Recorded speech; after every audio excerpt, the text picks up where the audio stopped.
आइए दोस्तों, आप लोग बचपन से ये सुनते आ रहा है कि प्लस के साथ मल्टीप्लाई का एक रिलेशन होता है और डिवाइड के साथ आपका माइनस का एक रिलेशन होता है। और कैसे होता है ये आप बता देती हूँ कि आपका प्लस के साथ कैसे आपका मल्टीप्लाई का रिलेशन होता है। तो और एक चीज़, 5 into 0 यानी एनी नंबर का साथ 0 मल्टीप्लाई करने पर क्यों 0 आता है, ये भी हम बता दूँगा आज की इस वीडियो के अंदर। तो जैसे कि हम मान लेते हैं 2 into 3। 2 into 3 कितना होता है हमारा? 6 होता है, ये सबको पता है। और 3 into 2 कितना होता है? 6 होता है, ये भी सबको पता है। तो इस दोनों के अंदर क्या अंतर होता है, ये हम बात करेंगे कि इस दोनों के अंदर एक चीज़ अंतर होता है कि ये 2 क्या डिफाइन करता है और 3 क्या डिफाइन करता है। 2 यहाँ पे लिखा होता है, यहाँ पे हम इसे लिख सकते हैं कि टू टाइम्स ऑफ 3। ये इसका मीनिंग होता है 2 टाइम्स ऑफ 3 इक्वल टू 6। यानी 2 टाइम्स ऑफ 3 में इसका मतलब है 2 को हम 2 बार जुड़ेंगे तो 6 आएगा। और इसका मीनिंग होता है कि 3 टाइम्स ऑफ 2 यानी 6, यानी क्या होगा?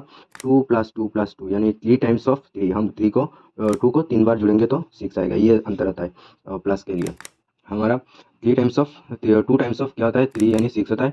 और क्या होता है? 3 टाइम्स ऑफ 2 6 यानी ये प्लस होता है। हमारे क्वेश्चन में ऐसा भी मिलता है कि 5 into 1 होता है। 5 into 1 होता है, तो 5 into 1 कितना होता है? 5 मार्क्स का होता है। तो ये 5 मार्क्स का एक क्वेश्चन होता है, यानी 1 मार्क्स का 5 क्वेश्चन होता है। यहाँ पे हमको पता है कि 5 टाइम्स ऑफ क्या लिखूंगा? 1, यानी 5 बार हम 1 को प्लस करेंगे, यानी 5 क्वेश्चन होगा और 5 क्वेश्चन होगा 1 मार्क्स का होगा। जैसे कि हम अभी बोला है ना, 5 into 0 क्या होता है? यानी हम 5 टाइम्स ऑफ क्या लिखूंगा? 5 टाइम्स ऑफ 0, यानी 5 टाइम्स हम 0 को प्लस करेंगे तो क्या आंसर आएगा? 0 ही आंसर आएगा। 0 ही आंसर आएगा। 0 को हम 5 बार प्लस करेंगे तो क्या आएगा? 0 ही आएगा। इसीलिए हमको ये एनी नंबर के साथ 0 को मल्टीप्लाई करने पर 0 आता है। तो प्लस के साथ मल्टीप्लाई का क्या रिलेशन होता है ये हम समझ गए। तो अभी डिवाइड के साथ क्या होता है हम समझते हैं। डिवाइड के साथ ऐसा होता है कि हम जैसे कि मान लेते हैं हम 6 को 2 से डिवाइड करते हैं। तो इसका मीनिंग होता है हम 6 से 2 को कितने बार 2 को माइनस करने पर 0 आता है। तो 6 से एक बार 2 माइनस करेंगे तो 4 आएगा। 4 से और 2 माइनस करूँगा तो क्या आएगा? 2। और 2 से और एक बार 2 माइनस करूँगा तो 0 आएगा। 0 आने के पहले कितने बार 2 को माइनस किया? 1 2 3 बार, यानी आंसर 3। हम ऐसे राट क्या है कि 2 को टेबल पढ़ो और 2 1 जा 2 2 2 जा 4 2 3 जा 6, हम 3 ऐसे लिख देते। और इसके असली मीनिंग क्या होता है? इसके असली मीनिंग होता है हम 6 से 2 को कितने बार माइनस करने पर 0 आता है। जैसे कि मान लेते हैं 18 डिवाइडेड बाई 6। हम 18 से 6 को कितने बार माइनस करने पर 0 आता है, यानी ये हम करते हैं कि 6 से 0, यानी कितने बार? 3 बार हम माइनस करने पर क्या आता है? 3 बार माइनस करने पर हमको क्या आता है? 0 आता है। तो जैसे कि हम हमेशा डाउट होता रहता है सबको, एनी नंबर के नीचे 0 बिठाएंगे तो क्यों अनडिफाइन होता है, यानी नॉट डिफाइन होता है।